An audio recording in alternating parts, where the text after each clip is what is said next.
Takeaway starting off with number one, and that is bossing BISSOUMA. Yeah, where else to start but Yves BISSOUMA. What a performance he had on the first Premier League game of the season. We know that he hasn't really lived up to the heights that we expected throughout last season. After he came with a lot of expectation, a lot of excitement after we signed him for 25 million. But I think now we're starting to see the BISSOUMA that we signed for Brighton. Now we're starting to see the real BISSOUMA, and I thought he literally put in a near perfect display for that number 6 position in the first game of the season.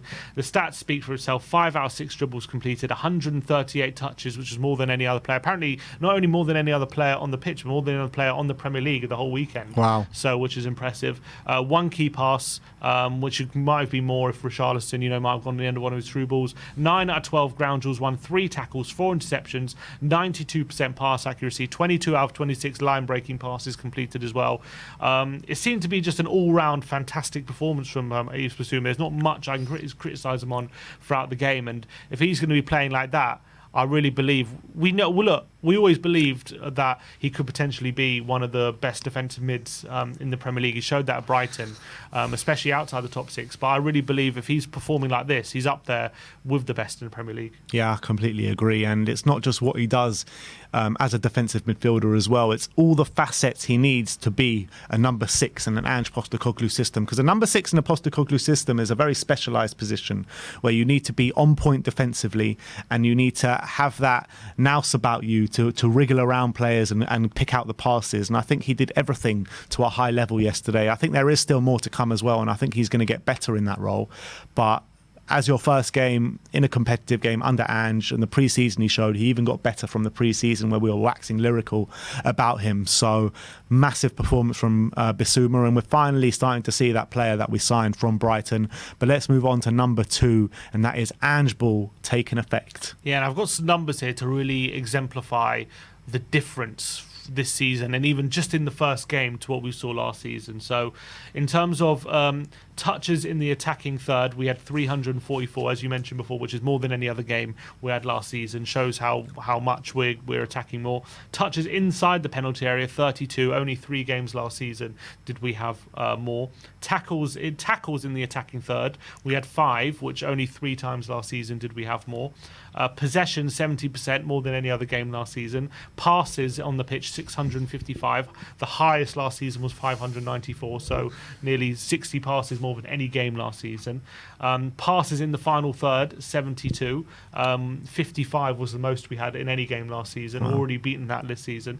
And this is an interesting one as well. Touches in our own defensive third, 151, and only 2 games last season did we have less. Wow. So we're really clearly going to be a lot more front-footed team. He's already it's going to be we were thinking, because we're playing a different type of ball for so long, it's going to take a while for this team to adjust to what Postecoglou wants and how he wants to play this new attacking brand of football, possession-based as well. And that's the important thing, possession-based, because a lot of people hark back to like Pochettino and wanting that style of football again and thinking that's where it's headed. But Pochettino was very different to what Postecoglou's doing. Pochettino was much more about forcing mistakes from the opposition, playing that high press.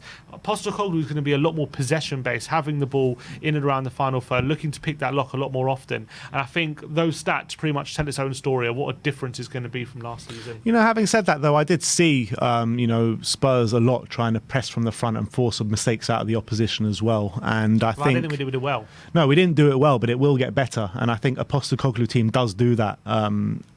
In terms of trying to force mistakes out of the opposition. I mean, look at pre-season alone. How many times did we win the ball really high up the pitch when other teams are trying to play out of the back? My point is, yes, he's going to try and do that, but that's not that was the main kind of strategical advantage under Pochettino, was that high press and trying to win the ball back very high up, and that was like the main thing. I didn't even think in possession we were that brilliant a team. It was more about how we were hunting like wolves and hounding teams. But under Postecoglou, his main advantage and strategical advantage is his possession and his interchanges, and that's the big difference. And I think that is what we're going to start to see. I think it was definitely, I keep saying it, but definitely a good starting block for Ange Postecoglou. You're definitely seeing what he's trying to do. I would like to see, I think, look, you definitely saw teething problems in the way we were attacking yesterday, the way we couldn't create too many clear-cut opportunities.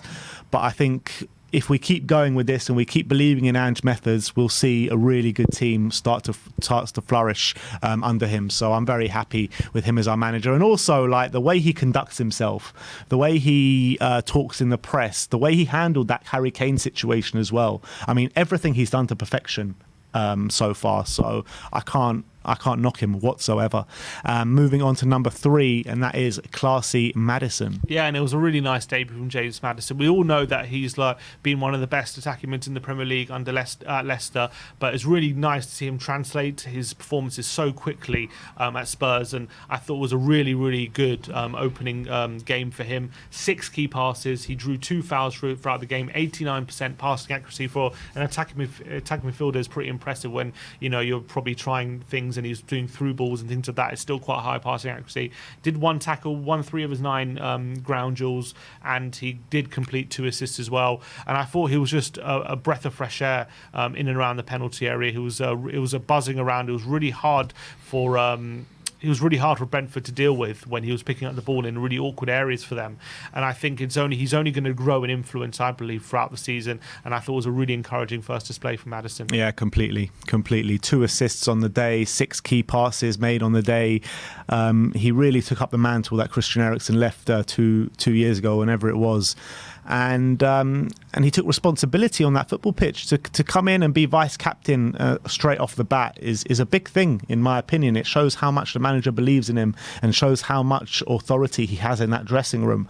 And you're starting to see that on the pitch. As soon as he put on that captain's armband, he kind of calmed down and really started to show those leadership qualities that Ange sees in him. And I think he was doing great things off the ball, on the ball. Obviously, he's always going to get commended for the work he does on the ball, but I think off the ball as well yesterday, he was putting himself about and really influencing the game in a positive way. So 2 assists on your debut, you can't really knock it, can you? So big up to James Maddison, really good performance from you.